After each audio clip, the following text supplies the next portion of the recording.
Good afternoon, everyone, and welcome. This is your host, Molly Rowan Leach of Restorative Justice on the Rise, a free ongoing telecounsel series that offers a platform for connection, dialogue, hearing from some of the world's foremost way showers on local levels, on international levels, in restorative justice, restorative practices, and beyond. So it's very exciting to have this special edition today, and I'm very much looking forward to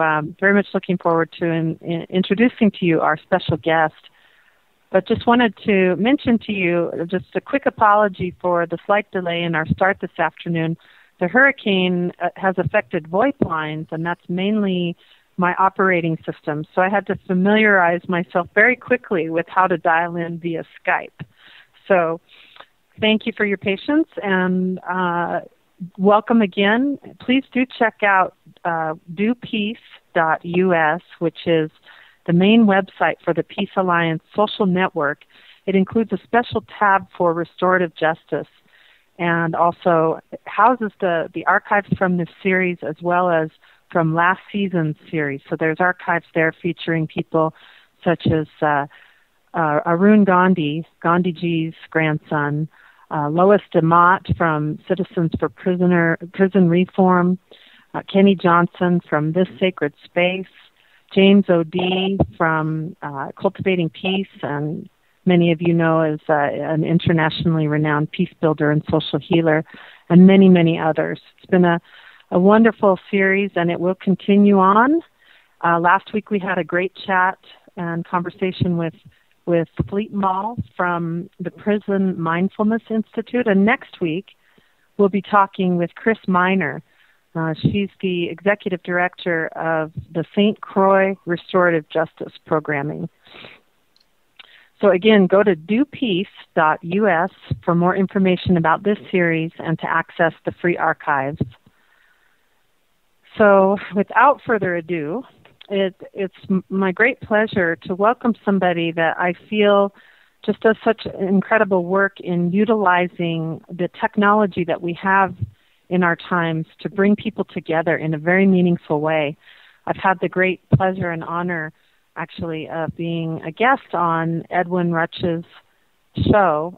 He does mainly video Skyping and video applications for his media and for bringing people together for both interviews as well as the very exciting aspect of his restorative empathy circles, which he'll be talking about today with us.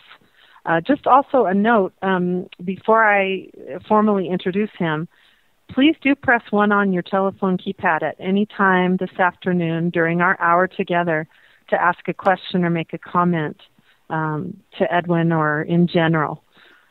So just a few words more officially about Edwin.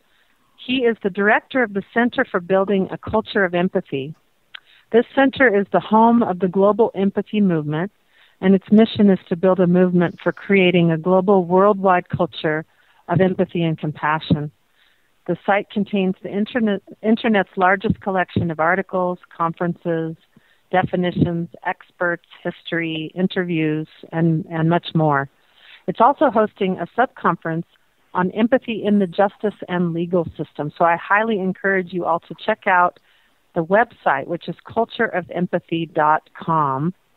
And again, especially, Edwin, he's just initiated some really powerful restorative empathy circles, and we'll be hearing from him a little bit about the one that he held with Republicans and Democrats just recently. So without further ado, Edwin, it's a great pleasure to have you with us today. And why don't you start out by sharing a bit about what brought you to do this kind of work and anything you'd like to share with us about your personal journey or otherwise. Welcome. Oh, thank you, Molly. It's a real pleasure to be here with you and your audience. So you're wanting to know a little bit about my background, kind of what brought me to my work on empathy. And I guess there's kind of a long story and a short story, but kind of the basics is that I grew up in Sacramento, California, and I grew up in a conservative, evangelical, Republican household. And I started when I was young. When I was after high school, I took off and traveled around the world. I was like a real seeker, really looking for what the meaning of life is, and spent, over 10 years all over, working my way all over the world, everywhere, from the South Pacific, Australia, New Zealand, Asia, Europe, Russia, China, et cetera, et cetera. And just kind of really searching, for kind of the meaning of life, I'd say. And in time, that my kind of religious, background and sense that I knew what life was all about, kind of in a religious context, really kind of like melted away. And I really started seeing just the importance of human values and seeing the common humanity of all people, in all the different countries where I was working and interacting with people. And kind of more recently, I started doing kind of projects exploring different values. So I did some, video projects exploring like the value of inspiration and trust and other values like that. And then during the time when George Bush was in office, conservatives were talking a lot about conservative values. So I started wondering, what are progressive values, since I had kind of moved more into the progressive side of the spectrum. And so I did quite a few, 100 interviews around that. And as I was interviewing people, I would ask them, like, what's your most important value in life? And they would, when people would talk about caring and kind of the deeper, sense of connection with people, their eyes would tear up, and I just kind of really saw kind of the importance of that sense of connection with people, and kind of the more I kind of delved into it and saw, how empathy was the underlying value, kind of connected to caring and connection. I kind of slowly kind of got more and more into that, and just have really seen how empathy is this foundational value. And it's really what I've really come to feel is that searching that I was doing, that's really what I was searching for, is kind of that sense of connection with others. And so I've really just thrown myself into kind of this exploration of the value of empathy and how we can develop it in society. Well, it's extraordinary what you've created too, with quite a library. You've interviewed some incredible people in various fields that do relate to these exact things, and the interweaving and interconnection between empathy and justice is something that you've been exploring, and we're going to get into that, I think, a bit today together, if not a lot. And I'm just wondering if you might want to talk a little bit before we even talk about the justice conversation specifically. How do you see empathy as a foundation of justice? Yeah, kind of empathy and justice. Well, there's, when I was growing up, like I was talking about my conservative background and kind of having moved more to the progressive side, and with my family, I used to argue a lot, and kind of, I felt I knew the answers to life, and I had the right political views and so forth. And what I'm finding now with kind of valuing empathy is I just try to connect more with them and really listen to who they are. And, really, and that's really kind of helped the relationship with my family, kind of getting out of this, kind of a conflict mode, just kind of arguing and really listening. And kind of tying that to a larger kind of how empathy and justice relate. One thing is I see is, like, metaphorically, justice is often seen as a scale of two different people, and kind of coming to this connection, not connection, but balance between two people. Whereas I think empathy is more kind of feeling your way into the experience of someone else. So it's really about creating a sense of connection with others. And I mean, I don't know how deeply you want to go into the kind of into justice, because I know you've really looked into this quite deeply yourself. Well, I love what you have to offer around your wisdom and insights that you've cultivated, and I'd love to hear what you think the elements might be of connection in relationship to, when we're connecting with someone, as opposed to approaching in disconnection and disjunction and perhaps what might be a quality of conflict. How does that help us to reframe the lens of justice and how we might approach it? You have some rich territory there that I know you've explored deeply as well. Yeah, well, I mean, I can kind of just explain the kind of model, kind of just how I've been looking at it. That we have basically a model of justice that's kind of built on the kind of the premise that people are all individual, self-interested beings, that we're all going just for our own self-interest, and that when we come into conflict, the way to kind of deal with that conflict is we go into kind of this justice system, the court system, where we hire what are basically like gladiators, lawyers, that they kind of battle out your interests against my interests, and somehow out of this battle, some kind of a truth is going to emerge. And if there's been harm done to someone, then that person is going to have to pay to balance those scales again. And that's kind of the existing, as I'm seeing it, is the existing justice system that we have now, which is very different from what you're interested in and what your dialogues here are about, which is restorative justice, which for me, would be restorative empathy, which is where we're really trying to see where people have kind of come into disconnection and where we want to bring people back into connection, where all parties within a conflict can feel their way into the experience of others. And so it's two very diametrically opposed, different views. And from what I'm seeing is that the restorative justice, I mean, there's a whole scale between those different poles, from the very self-interested to that we're all in it together, that we're all connected, and that we all have this capacity for deep connection.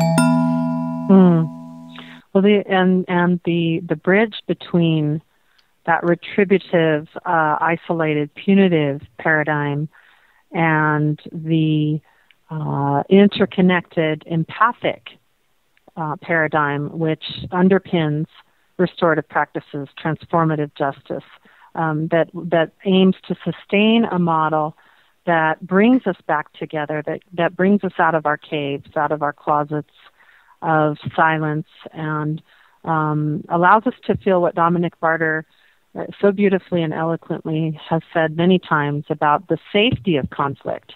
That it seems rather counterintuitive that conflict actually could be safe, doesn't it? But that actually, beyond that, perhaps that DNA embedded aspect of our fear of conflict and our believing that we're isolated, is the real gold of being able to come together in a whole new way, which is actually not a new way at all. People have been doing a version of restorative justice for ancient times on our planet. So I'd be curious to hear from you, Edwin, what do you feel with your tap on things, and then we're going to go, on into a little bit more detail around what you see happening with justice and how to bridge it, and how these things interconnect. But what can we do together to create that space that brings us into a sense of feeling safe. And I think you're doing some of that already with your work, for sure. Yeah. Well, what I'm hearing there is like, how are we going to deal with conflict? And a common way of dealing with conflict is we just avoid it. You know, just don't speak to the people that we're in conflict with, or we find other ways of kind of avoiding it and not getting into it.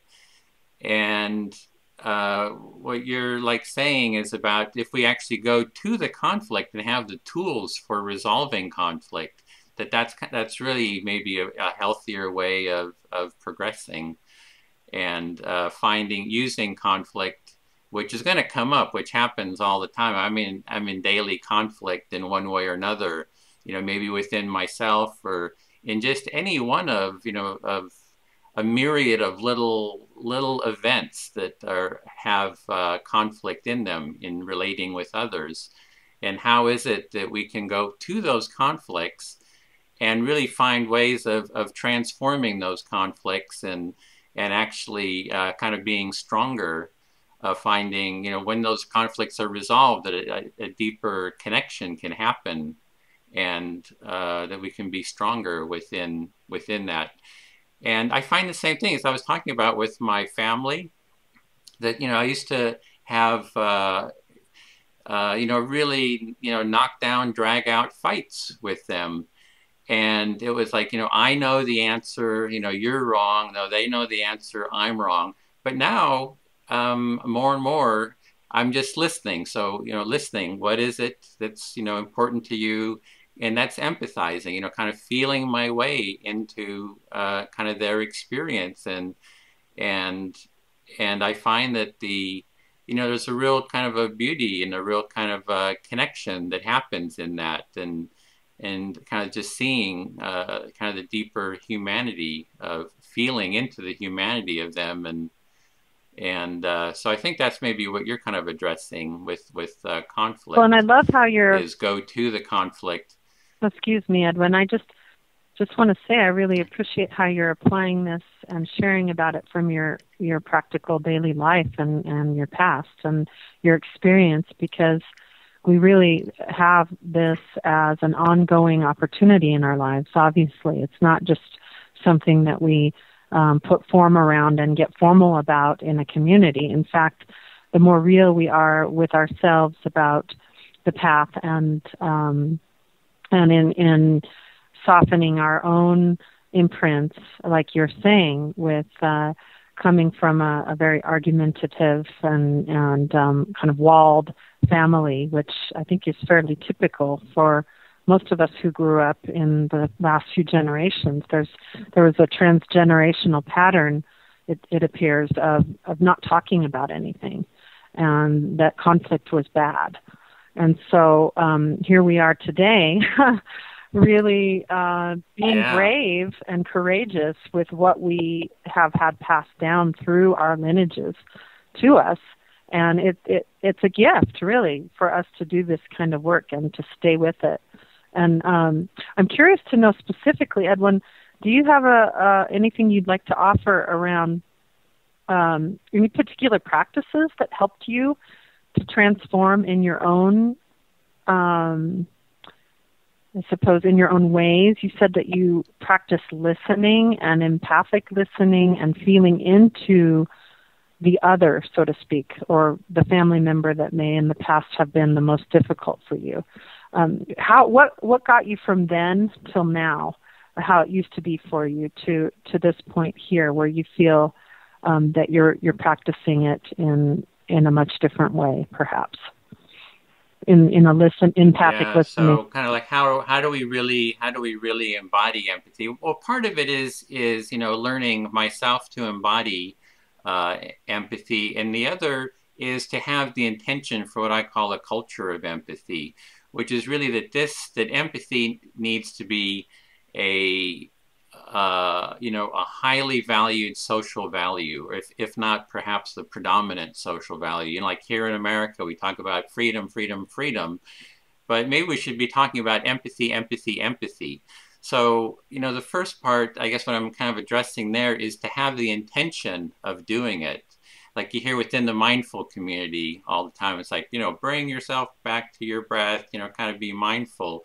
But there's this sense, I kind of see also is like, have the value of empathy and bring myself back to that value of empathy. So really to start with the intention. And why, have the intention? Why bother with it? Why not just be totally into self-interest and just go for, getting as much money or whatever, in life and getting all the goodies. And I think for me, it's really about the connection and the beauty of connection. Like when I'm talking about my family, there's a lot of disconnection there, and disconnection is very painful. And when I think of listening and connecting and really feeling, and having a deep connection, it's very beautiful and it's very lovely and it's very fulfilling. And so that's kind of like, we have to have maybe the intention that we want a culture of empathy, but why do we want that intention? Because it feels so good. Connection feels so good, and it's so nurturing. It's like, it's just, and disconnection feels very painful. And so that's kind of like the underlying, like the motivation for that intention. And then, like, how do we go about creating that culture of empathy? Empathy within ourselves, empathy between you and I, empathy with our families, empathy and connection, with the larger community. And that's kind of one thing I've been looking at, and the interviews I've done, a couple hundred of them now, have been asking that question: is like, how do we build a culture of empathy? And one of the answers I heard that kind of stuck with me the most was create a dialogue about it. Just start talking about it. And that's what I kind of do. I just bring it up all the time, kind of ad nauseum, and just ask people about empathy and just keep bringing it up, keep talking about it, and really listening to what people have to say. And there's, all kinds of, myriad of actual processes that can facilitate, that dialogue. And what you're doing with, with your focus on restorative justice, there's, those containers of a circle process that have kind of a safe space where people can really engage in that dialogue, back and forth between each other. And I mean, people listening here are probably very interested in that whole restorative justice to begin with, and have experience in that kind of circle process or a mediation process where you just see where people, when they start talking to each other and really start hearing each other, that they just create that sense of connection. And so we need kind of like structures for doing that. And one project I'm doing, which you had kind of alluded to earlier, is the empathy circles. So we're starting ongoing weekly circles where we get 4 or 5 people together on Skype, and we do empathic listening, using reflective listening and other processes like that kind of nurture and foster empathy between people. So that would be, in terms of you're asking, like, well, how we go about creating this connection. One is we have the intention. We kind of see that our intention is because it feels so good to connect with others, and that we're biologically wired to want that connection. And then to develop, different processes and different tools that foster that connection. And when we are heard, it also creates, I found for myself at least, that when I'm heard and have been, deeply heard, it creates my sense of resilience and groundedness in empathy. So I have more space to listen to others. So there's a whole, plethora of tools and processes and ways of deepening that empathy. And part of it's going to be changing the social structures. We have social structures, the school, the justice system, that aren't there for fostering this dialogue between people and this connection. Well, Edwin, I just want to pause just for a moment in this rich conversation with you and welcome those of you who may be arriving a little late this afternoon for this special edition of Restorative Justice on the Rise. It's so great to be with you all. And, of course, we're sharing with Edwin Rutsch, who is the director of the Center for Building a Culture of Empathy, and his website, which is rich. It's just a rich compendium of resources and articles and videos, great interviews that he's conducted. Like you said, he's done over 100 interviews, including a really powerful one with Howard Zehr and another one with Franz de Waal, and many, many others. He's hosting a sub-conference on empathy in the justice and legal system as well, and there's more information at cultureofempathy.com. So I just want to remind you all, too, to please chime in if you are so inclined today, pressing 1 on your keypad to ask a question or make a comment. You can do that at any time, actually, during the next half hour, and I'll try and get to you as best I can. And now, Edwin, let's go back to the most recent project that you're implementing, which I think is very exciting and has great power, and it combines, the commonality that you and I have.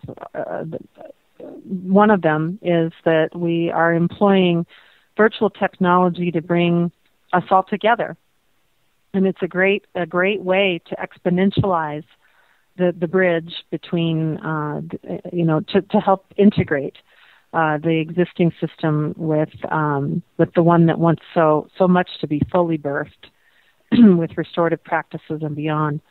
And so I'd really love for us to get kind of 50-foot level or even lower in getting really detailed on the idea of these restorative empathy circles that you've started, and reflecting a bit on what you've observed around the most recent one, I believe, with Republicans and Democrats.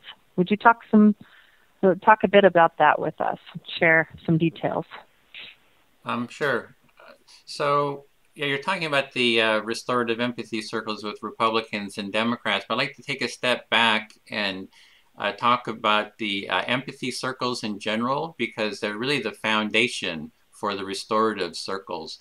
So within restorative process, often it's about when a conflict happens, then you hold the circle or you have a mediation.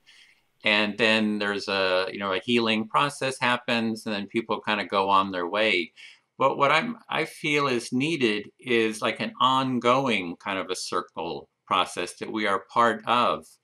And that's what, so I'm working with my partner, Levi Niezink, who's in Holland, and we're developing what we call the empathy circle process. So these are circles that meet via Skype or Google Hangouts, and we have 4 people in a circle.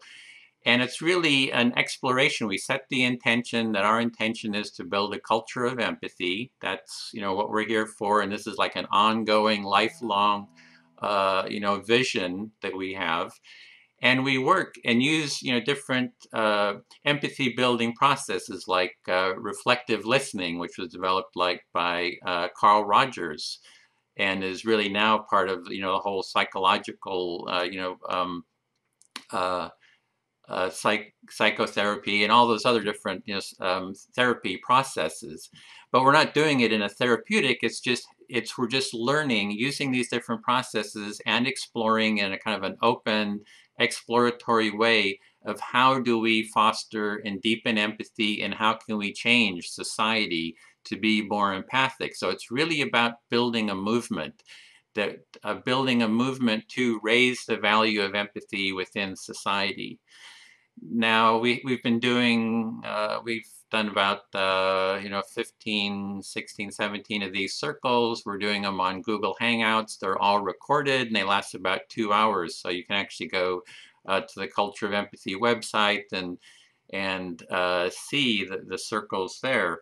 So with this as the kind of the foundation, what we want to do is actually bring people into these circles who are in conflict in some way or other. And for me personally, this whole issue of progressives and conservatives being in this terrible conflict and almost like this dysfunctional conflict in here in the United States is how can we address that?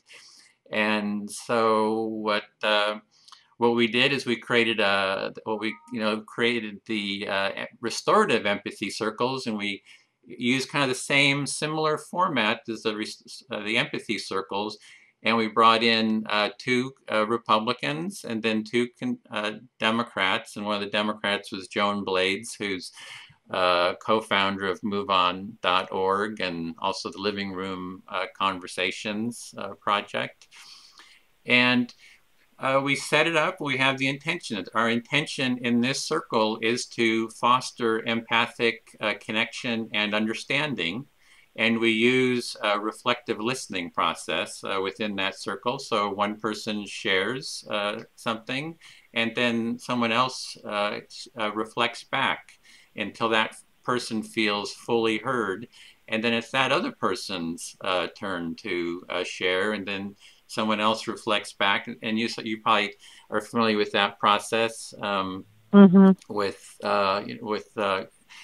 Dominic's circle process. And so this is really taking from all the different processes, from circle process, from World Cafe, from reflective listening, from the arts, because we do some kind of like art, mirroring, physical mirroring kind of exercises. So we're really kind of tapping into all the different kind of processes out there and organizing them around how to foster and deepen empathic connection. And it was our first circle. It's still developing, and we had, as technology can sometimes be an impediment, and we did run into some technical problems, but it was a really great learning experience, and I feel that we did come to some shared common values. It's like everybody said, yeah, empathy and compassion is really what we want to foster. So we actually did come to a state of a shared values. And it was really, the conservatives were saying, we always get beat up as being heartless. How about we just take everybody as really operating from their own moral values, and stop being judged. We don't want to be judged. And so it was I thought it was a really great start, and I'm really wanting to continue these and really kind of set up a whole infrastructure, because we do them on Google Hangouts, so we can record them, anybody can watch, and we want to just keep refining this process. Right.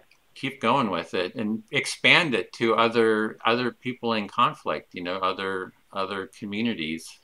It's a wonderful tool to have this technology to be able to do this. And what I'd like to underscore that you've brought up is the importance of creating an ongoing, predictable, perhaps, space that meets at a certain time, maybe monthly or twice monthly or however it does, but it's there, and people begin to know that it's there, and it embodies those qualities that you were describing, like reflective listening, and of course what I like to kind of call a meaning check, to just really check that we are connecting points on or feelers, or connecting together in meaning, so that someone, like you were saying, really does feel like they've been heard for what they meant.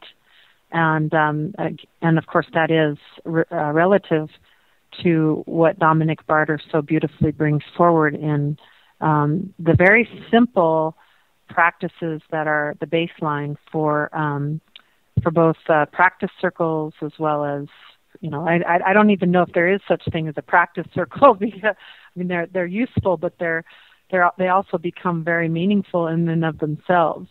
And I know that there's a few people on the call today, or on the council today, that have been instrumental in helping their communities on the ground to create a place like this that's predictable, or at least that people know that they can call forward if it's needed, because there certainly is no scarcity of conflict, and so we can bring each other together for whatever it is that we're working, and to practice how to embody these qualities and techniques in a way that really helps us to feel a safe field. Because I think that that's another biggie for us all is, and I'd love to hear your thoughts on this, Edwin. How do we create a sense of safety? We talk so much about safety in the criminal justice system, but do we really have it? Are we really safe, given where we're at with the system itself, and how we've been, all of us who have been affected by any kind of act of crime or conflict, we've all been kind of subsectored into our own isolated corners. And so I just really want to acknowledge and appreciate again what you shared about, that, and you probably spoke at length with Franz de Waal about this in your interview around it. It just feels good to be able to connect and to be able to have the opportunity to have meaning and understanding. So I just want to hear from you a little bit more about what you're planning in the upcoming months and in the new year around these circles, and how do people get involved? Can people call a circle or connect with you to put something forward like this? Yeah, well, as I've been developing these circles, I've just been seeing how central they are to moving forward for me. So I'm really kind of reorganizing kind of all my work really towards building these circles. I see them as really almost like building blocks to a culture of empathy, that these can be ways of bringing people together to create that, to really have an ongoing empathic connection, ongoing learning about empathy. And so anyone in the circle, you can bring, we have the intention, as I was mentioning, to foster empathy in the world. And you can bring, a problem you have about that. You can bring a struggle with empathy. You can bring a celebration. You can bring a exploration or an insight. And then we empathically explore that. And so it's, so anyway, it's this basic foundational building block that I'm seeing now, which is really getting me excited. And so I'm really, we're doing 2 or 3, 4 a week right now, and they're ongoing. And it's a little bit like I kind of feel like we need like a church of empathy, where it's like we need to be working on this on a weekly, ongoing basis. It's not like you take a workshop in conflict resolution or on empathy and something, or on compassion, and then it's over, and then what? But that we need to really get together and have this committed intention that we are doing this, and it's a lifetime quest. It's like we're always going to be trying to deepen this sense of connection and this empathy in the world, and it's a pretty big job if you look out there. So seeing these circles is kind of like basic building blocks and how to develop them, and it's kind of at the beginning stages, and the circles themselves create themselves and build themselves in that sense under that intention. So if anybody wants to be involved and get involved, if you just go to the website cultureofempathy.com, there's a link to a Facebook page where you can sign up and get involved. And we're developing kind of the process, developing a user guide so that anyone will be able to create these circles. And because we're meeting on Skype or Google Hangouts, you don't have to, travel all over. You don't have to spend all the time. We can do in-person groups, and we want to do that at some point. but I think that just with the convenience of the technology, which you were, talking about, that the technology is just opening this door where we can connect, all over the world. Like we have one circle that meets on Saturday. It's myself in the Bay Area, someone from Melbourne, Australia, and someone else from Chicago, and the other person is in Holland. So, I mean, these circles can form like all over the world, and we're really supporting, each other where we are. So, so that's basically kind of the intention that I'm working on is we're developing, the process, getting more people involved, and Levi, she has her PhD is in empathy studies there in Holland, and she's working on the scientific aspect of it. So, I mean, we haven't kind of got into the more technical parts of this, but there's the whole the science of mirror neurons, how mirror neurons work, which I think are really incredible new discovery that really gives scientific background to what we were talking about, that we are connected. Science for so many years has talked about we are separate, self-interested beings. But now with the discovery of mirror neurons that show that when we do an action and we see an action happening, the same neurons in our brains are firing. So, I mean, this gets into the science of it, but it's like, it's very, very exciting and critical to, this whole fostering and the importance of empathy, that we are empathizing, all the time. It's just how do we kind of deepen that empathy.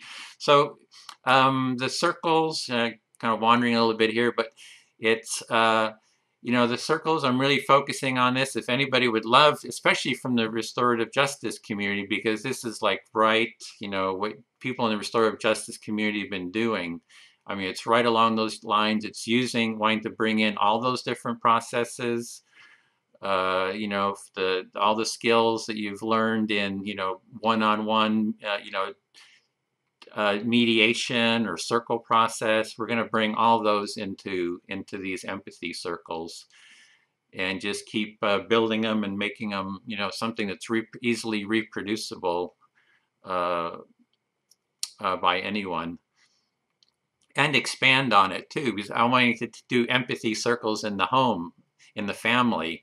So one of my things I'm kind of preparing for is going to, when I visit my parents, my brother and sister, they're all, like I mentioned, we're kind of politically different, that I want to bring, have empathy circles within the family, and, kind of expand in kind of that area as well. So I'm noticing in my own personal experience, in my very immediate realm, such a deep need for, even though I have an extraordinarily wonderful family, we were deeply affected by the events surrounding my mother's experience with her mental illness and then her incarceration, and really have been noticing within my own processes the deep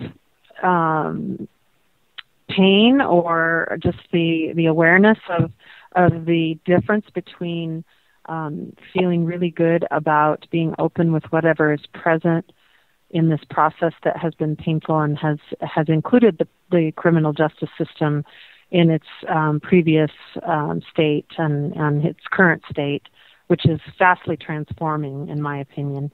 And just how this all weaves in together. It's all interconnected. What I feel, what you feel individually, what your needs are, what all of our needs are so basically the same, of having meaning with one another and connection, and of understanding perhaps the larger picture of the intergenerational wounding that informs even violent crime. And so it's such a profound conversation that also in so many ways, in whatever people choose to practice in their own lives, an element too of spirituality. And there was a woman that submitted a question on the back end of how how does spirituality interweave with restorative practices and with empathy? And another fellow was wondering how we feel about the transformation of the prison system. Do we think that the prison industrial complex is going to change? And so I think I'd like to take just a few minutes, if you're willing, Edwin, to take a crack at those questions with you. So would you like to start on either one of those? With spirituality, for example? Sure. Like, what is, I don't think in terms of spirituality. For me, feeling is spirit. So when I feel empathy, when I feel connection, when I feel pain, each of those is a different spirit.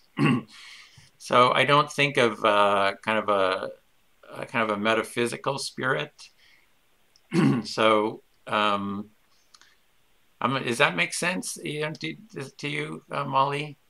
I don't know, how do you see spirit? Well, I feel perhaps that what she might have been asking may be a sense of our practice, whatever it is that we choose, whether we consider it a spiritual practice or however we call it, that brings us back to center and to perhaps a higher meaning of ourselves and each other and the greater story of our lives. That's how I find meaning in that question, and how that applies so deeply to our ability to step forward in the ways that we're speaking of today and have been, on this series. And actually, it can point right back to last week's discussion, which was profound, with Fleet Mall, who himself was in prison for decades for drug trafficking, and who now he was a student of Chogyam Trungpa Rinpoche, and who did a lot of prison hospicing on the inside and continues to do that, and has implemented a sustained mind-body, it's called MBEI. It's a practice that also involves meditation and helps its participants to find that center, whatever it is that they define that, and in order to feel a sense of grounding and placement within their own story, and that keeps them, in a place of continuing to open and integrate. So that's a bit of how.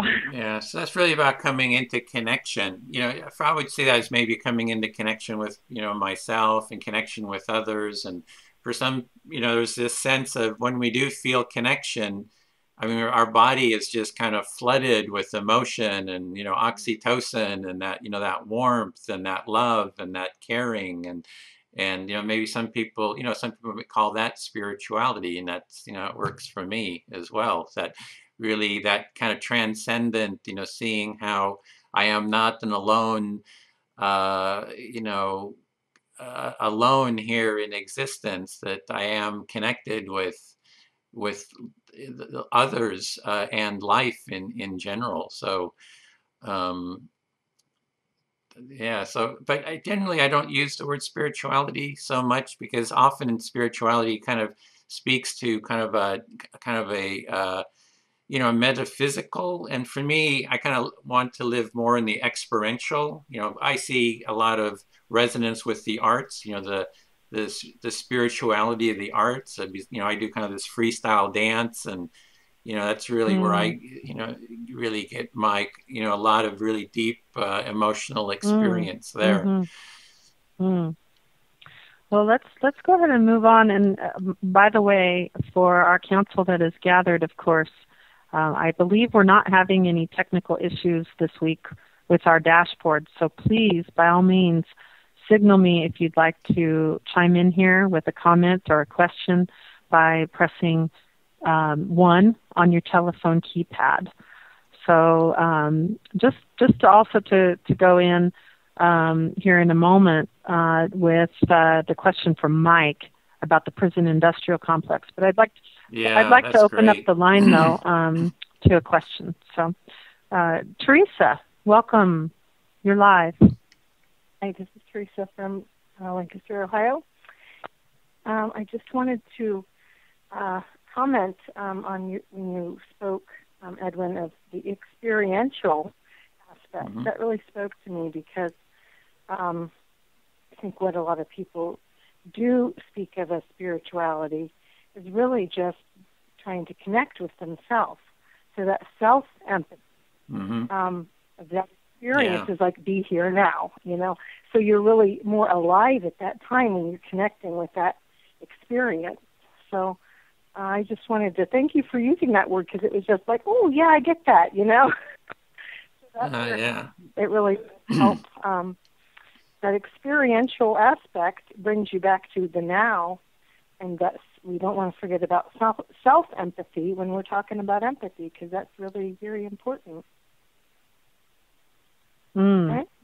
Yeah, excuse me. Thank you so much for that that comment, because we didn't. It really speaks to what is the definition of empathy. We didn't really get into that, and maybe I'll just quickly kind of give just how I'm seeing the word empathy, and it's actually 4 components to empathy that I see. And the first one is like the caller was just saying, it's self-empathy. It's like the connecting to ourselves, the kind of the mindfulness, the sensory awareness of what's going on inside of ourselves.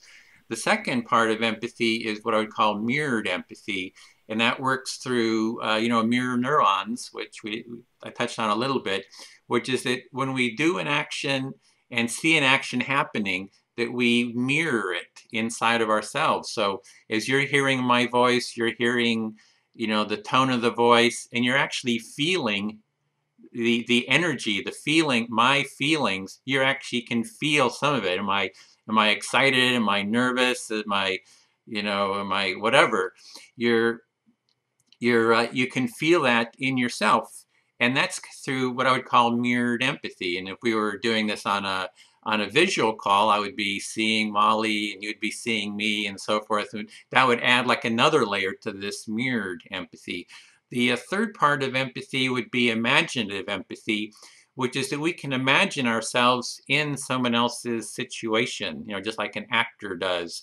Or you see that in so many different ways where you can kind of just use your imagination to feel the context, the whole feeling of how someone else is feeling. And sometimes the academics call this cognitive empathy or perspective taking.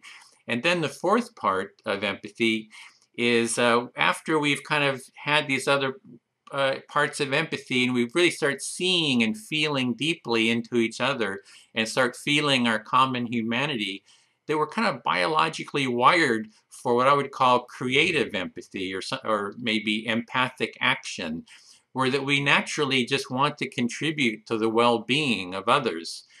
And so if you're in distress, I might want to alleviate your distress. If you're having fun, like we do in the dance, everybody's just having a great time, we're just trying to kind of amp up the fun and the creativity within the group. And that really happens through this empathic creativity. So I just wanted to add that because I think it's important to have that kind of some kind of a framework for the definition of what we're talking about. That's great. Thank you so much for lining that up in that way, Edwin, and for bringing a really important point to this conversation, Teresa. It's great to have you with us in council today. And just also to add to that was a question from Sophia. If you'd like to field this, Edwin, it relates to what you're sharing. Okay. She was wondering if nonviolent communication, NVC, is a part of your definition of empathy. Well, there's a lot of different processes that can foster empathy. There's, and I see nonviolent communication as one of them. It's an actual process that you can use this form to deepen empathy. You can use reflective listening, which I think NVC was kind of built on, kind of had its roots in, with the work of Carl Rogers. There's circle process, those structures. So there's a whole plethora of kind of forms and structures that can actually be used to deepen empathy. And I've done a lot of interviews with NVC practitioners, and you know, they have an awful lot of experience with empathy. And so it's you know, it's one of many you know, really great forms out there that can be used to you know, nurture the attitude and experience of empathy. Just like mindfulness, you know, the whole mindfulness community, I think that those are tools. The arts are really great. You know, there's so many you know, just acting exercises that are really about, you know, creating connection and listening. So, yeah. And I'd like to just add a program that I think is one of this world's most phenomenal programs related to the arts, Edwin. It's called the Theater of the Witness, and it's out of Ireland, and it was founded by a woman named Thea Sepanek.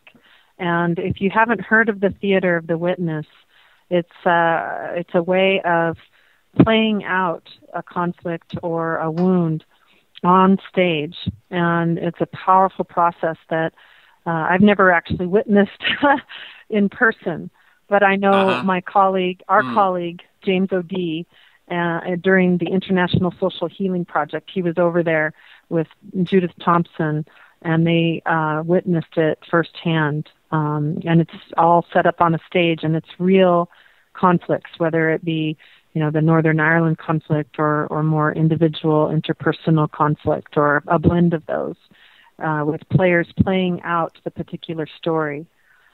So it's the deep... Yeah, and there's Theater of the Oppressed, Theater of the Oppressed and Psychodrama. There's so many forms, and that's really, I think what we're doing with the empathy, you know, movement is having that basic intention, that basic value of empathy, and just bringing in all those different forms that have kind of at their core, they're about, you know, getting people to connect with each other. And the arts, I think, is really, my heart is really most in the arts. Well, I know that since we started just a few minutes after the hour, I'd like to just close up with a few more minutes here, Edwin, with you, if we may, and address that question that came up from Mike about the prison industrial complex. And I'm happy to field it with you, or if you'd like to take I'd like to hear your thoughts on it as well. So he asks again if we feel that the prison industrial complex is changing for the better at this moment. Would you like to share? Yeah, well, I think that, I mean, I would step back a little bit from that and say, you know, for me, the intention is to build a culture of empathy, and that's really means to transform all the social institutions within society so that they are actually have as one of their primary focuses to foster, nurture empathic connection and understanding. And, you know, if we bring that to the justice system as just one system, that's what we need to do, is, it seems to me, is transform the justice system so that it is geared towards fostering empathy throughout the whole system. And that would mean, doing, just, I mean, there's a whole discussion in itself of just how to do that. But what I want to do is kind of give more of the bird's eye view that we want to do this for all institutions. Like media needs to be transformed as well. Right now we have a kind of this conflictual media, which the journalists in many cases are actual disputants, you know, in the conflict, or they're like referees or fight promoters. And what we need to do is transform all of media, it seems to me, to be, you know, have everyone take restorative justice training, so that what their job is to foster empathy and connection and use their skills to do that. The political system we have, again, you know, it's this competitive, conflictual situation. It's getting like almost dysfunctional here in the United States now, and we need to transform that system for, you know, having empathy as the foundation about about the connection. You can go through the education system. We need to do the same thing there. So I think I see the justice system as just one part of the larger transformation that we need in society to really raise the level of empathy and connection throughout society. We could go through every institution. We could talk about how it needs to be transformed. That is such an important point, isn't it? And it is all interconnected. And if I might, I just would like to share my thoughts on that question as well before we close today. Right. And just want to thank you, Edwin, for sharing your time with us today, and for everyone who took time out of their afternoon. I know it's a special time. We normally gather at 5 p.m. Pacific, and that's what we'll be doing next week. And we'll be talking with the Executive Director of St. Croix Valley Restorative Justice. And so I hope you'll join us next week. But just getting back to my thought there, I think, Mike, you asked such an important question, and there's a lot of hope in this moment. And I think about a video, actually, that is prominently posted on a lot of RJ sites. And it features Officer Greg Ruprecht from the Longmont Police Department. And if you haven't seen that video, it's a powerful one, and it embodies the fact that the system is transforming from the inside. Officer Ruprecht talks about his doubts about restorative justice, the typical doubts, like that it's too soft on crime, that it's, new agey or lovey-dovey, and it's not holding anyone accountable.